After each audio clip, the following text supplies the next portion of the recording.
السلام عليكم اخواني واخواتي جميعا في جميع انحاء العالم. كالعاده احبكم من كل قلبي، كنتمنى انكم تكونوا بخير، تكونوا بصحه جيده. فاليوم ان شاء الله فعندي واحد الماسك اللي هو في الحقيقه خطير خطير خطير. بغيت نشاركه مع صحباتي وخواتاتي وصديقاتي اللي كيعجبهم يطلعوا في الشعر ديالهم، في البشره ديالهم، في الويداتهم، في رجيلاتهم. يعني كيف ما تنقول لكم دائما من المطبخ نطلعوا في ريوسنا. يعني ما غاديش نخسروا فلوس كثيره، وغادي نديروا داكشي طبيعي 100% وصحي. فاليوم ان شاء الله فدرت واحد الماسك اللي هو في الحقيقه خطير خطير خطير وزوين بزاف، وكنتمنى انكم تشوفوا الفيديو. وهذا الشيء كامل اللي هذا الشيء المكونات اللي كاينين في الفيديو راه عندنا في الدار، ويعني وثمن جد جد جد جد بسيط، ولكن النتيجه واعره. فهو بالنسبه للشعر وبالنسبه حتى للبشره، كما كتشوفوا انا راه درته ونشفت الشعر ديالي، يعني غير دوزت عليه بالسوشوار، يعني ماشي جبدته مزيان ولا عطيته الخدمه كثيره. نشفته لان ما كنقدرش نبقى بشعري لازق ليا، حيت عندي مشكل ديال لاسونيزيت وكيضرني هنايا، يعني العنقره ديالي تضرني لا بقى ليا شعري فازق.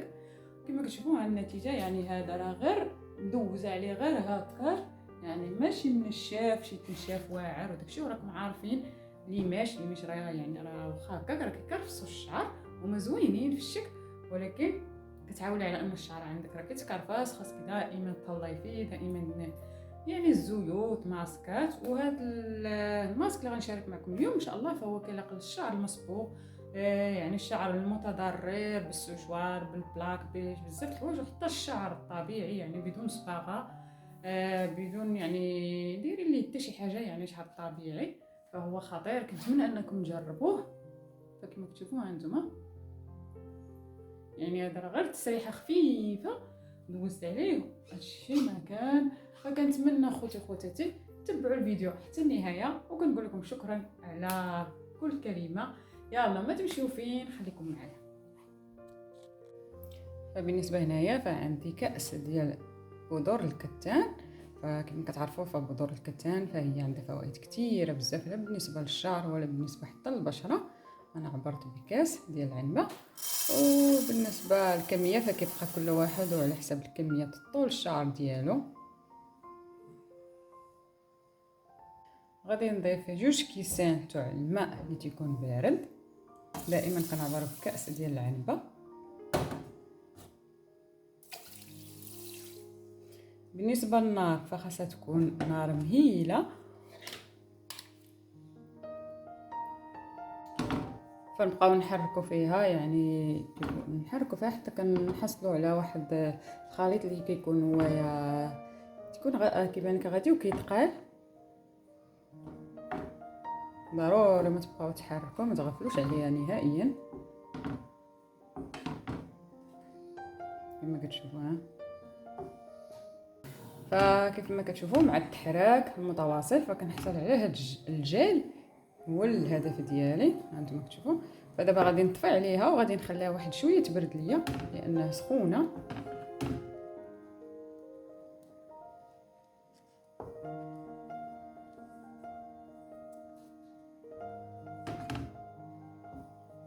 فكيف ما كتشوفوا فهنا عندي هاد الزلافه اللي لبستها لي باموس اللي تتكون رقيقه، اولا عندنا شي فولار تيكون رقيق.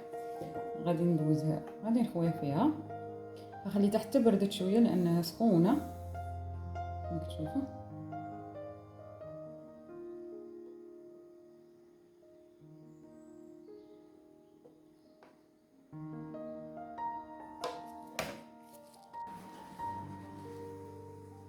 دابا غادي ندوزها.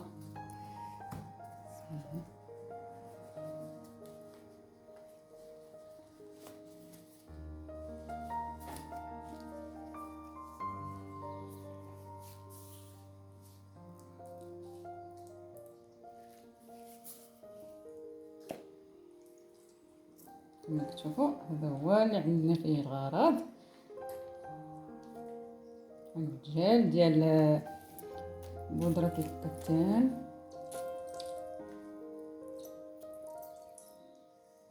مازال سخونه شويه.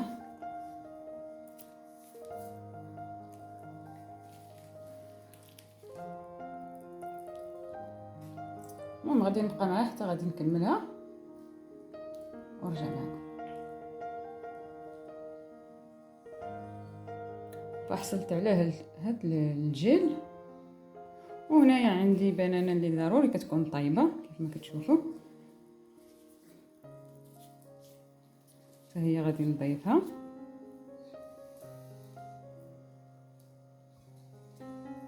فهي نفس الشيء غادي ندوزها لي باموس، فلي باموس فهما نقيين وهادو باقيين عندي جداد.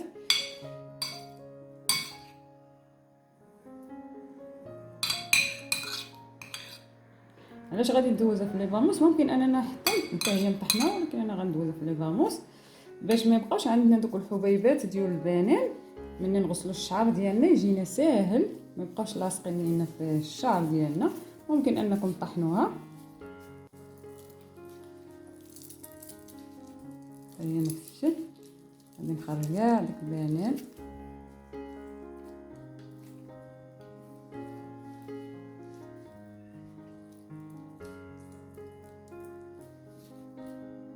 وهنايا عندي بيضه بلديه واحده، فكيبقى كيف ما قلت لكم كل واحد على حساب الطول ديال الشعر ديالو. فغنديرها كامله.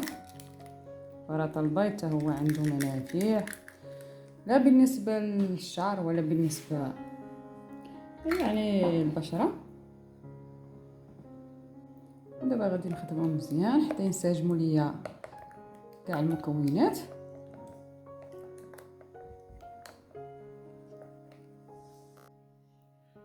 ودابا حضرت كاع داكشي اللي غادي خصني باش نطبقوا الخليط على الشعر. وكيف ما بغيت نقول لكم فضروري ما نمشطوا الشعر ديالنا، لان المشطه اللي كتكون رطبه وكتكون بالنسبه لي انا كتعجبني هاد المشطه، كنرتاح فيها. ايوا خليكم معايا حتى النهايه، ما تمشيو حتى شي بلاصه. غنديروا شي حاجه باش ما نوسخوش الحويجات ديالنا، شي حاجه باش يبقاو لينا نقيين. بالنسبه للشعر دائما تنقول لكم بان الشعر ما خصوش يكون، بالنسبه لي انا الشعر ما خصوش يكون موسخ، يعني يكون نقي. باش حتى درنا شي حمام مريم اولا شي ماسك يعني يستافد لينا الشعر ديالنا، وفروه الراس هي تستافد لينا. الا كان مزيت بزاف وموسخ ما كتكونش واحد النتيجه اللي هي زوينه. فغادي نرطبو اولا بالماء عادي يعني ديال الروبيني، غادي نرطبو غير شويه ماشي بزاف. وضروري ما تمشطوش الشعر ديالكم. يعني علاش غادي نرطبو؟ غنرطبو باش مني ندير هاد الماسك يجيني العمليه ساهله، باش مني غادي نبدا نماسك في الشعر يجيني ساهل وما تقطعش ليا حتى الزغبه ديال الشعر.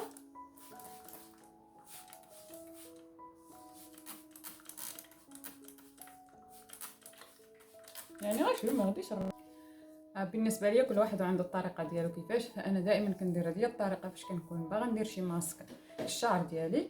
دابا غادي بعد ما فزكتو بالماء رطبتو شويه، فغادي نبدا نحط الخليط على الشعر ديالي. شفتوا كيفاش كيجي على هذا الشكل.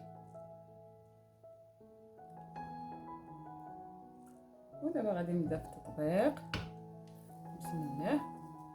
حاولوا اننا نديروا يعني شعره باش نعرفوا كيفاش. غادي نبداو على هذا الشكل. راكم عارفين العمليه كيفاش. انا عزيز عليا ندير دائما بالكثره، ما عزيزش عليا نبقى كما كيقولوا نبقى رزاز على هادي ولا هادي. الحمد لله خرجت الوالده ديالي، خوتي كاملين خرجنا للوالده والوالد ديالنا هما الله يرحمهم، يدينا سخيه في كل شيء. فغادي نبقى على هذا الشكل يعني من الجذور حتى الاطراف ديال الشعر.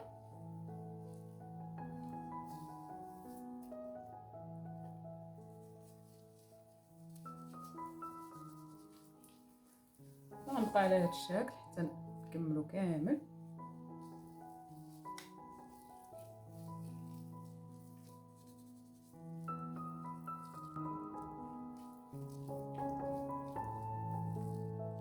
دابا غادي نخدم الامام. كملت اللور غادي نخدم هنايا.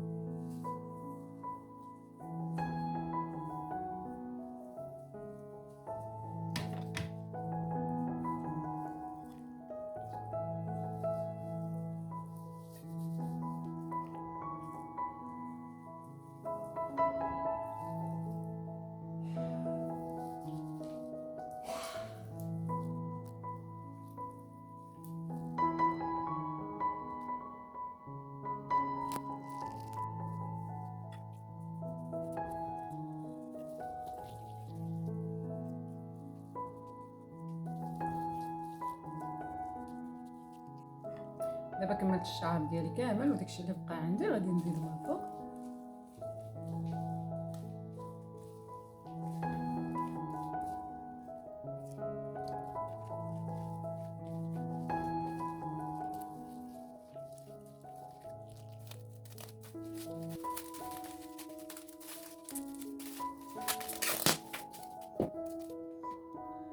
بالنسبه لهاد القرعه، فهذاك الكريمه اللي حصلت عليها من زرعه الكتان، فخديت منها شويه ودرته في القرعه. فوقت ما كندير زرعه الكتان للشعر ديالي فضروري كناخذ منه واحد شويه.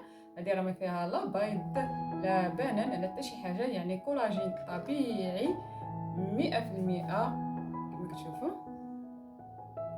كنديرها في الثلاجه، وملي الليل كنغسل الوجه ديالي بالصابون اللي كنستعملو دائما وكنحطها على الوجه ديالي. راه كدير شي ايامات قليله، ونحاولوا اننا ما نخلوش الحاجه بزاف في الثلاجه تاخذ مده كثيره في الثلاجه، لان من بعد ما كتبقاش عندها الفائده ديالها.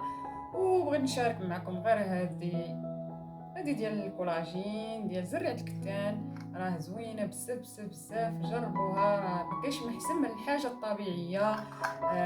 يعني داكشي المواد وداكشي غير بعدوا منهم، من الاحسن النصيحه من عندي غير بعدوا منهم واستعملوا الحاجه الطبيعيه. راه عندها فوائد كثيره، غير هي الحاجه الطبيعيه كتبغي المداومه لانها راه خاليه من المواد الكيماويه، يعني كتاخذ الوقت ولكن راه كتكون صحيه، لا بالنسبه للشعر ولا بالنسبه للبشره الوجه. وبغيت نشارك معكم هذه هي. كنتمنى انكم يعجبكم المحتوى ديال القناه وداكشي اللي كنشارك معكم. بالنسبه خواتاتي، ها انتم كتشوفوا انا غسلت الشعر ديالي، وفي الحقيقه ملي كتغسليه راه كتبان النتيجه، يعني كي كتبداي تغسلي فيه راه كتبان النتيجه زعما في الحين.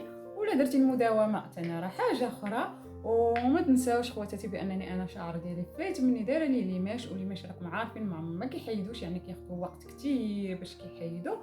واللي ما دايرش ليماش يعني راه غتخرج لها واحد النتيجه اكثر واكثر زوينه. وتانا الحمد لله فاش كندير هذا الماسك كيخرج لي شعري زوين وكيعجبني. ودابا راه مسحته شويه بالفوطه، نشفته شويه، ها انتم راه باقي شويه في هذا. وغادي نستعمل هاد الزيوت، هادو هما الزيوت اللي كنستعمل. ففي المغرب سميتو السيف، فهنايا الفيف كيعجبني بزاف، فهو المعتمد عندي، يعني ما كيخطاونيش نهائيا. هاد الزيوت كنستعمل من بعد ما كنغسل شعري، وما كاتبين عليه كتستعمليه قبل او من بعد. انا صراحه كنستعملو من بعد، وغادي نشف الشعر ديالي.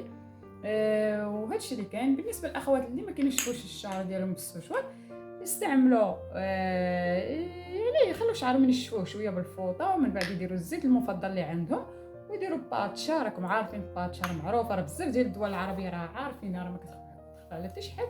وديروا زيت حياتي، وبقاو مره دوروا على اليمين مره على اليسار وكتشدوهم بالمقيطات. وهذا ما كان خواتاتي. كنشكركم بزاف، كنشكركم على المتابعه، كنشكركم على كل كلمه كتخليو في حقي. نتلاقاو ان شاء الله في فيديو اخر مع محتوى جديد ان شاء الله. وكنتمنى لكم كل خير، كنقول لكم امسيه سعيده او يوم سعيد. اللي غادي يشوف الفيديو ديالي ما عرفش امتى غادي يشوفه. فالى اللقاء، احبكم في الله، ومع السلامه.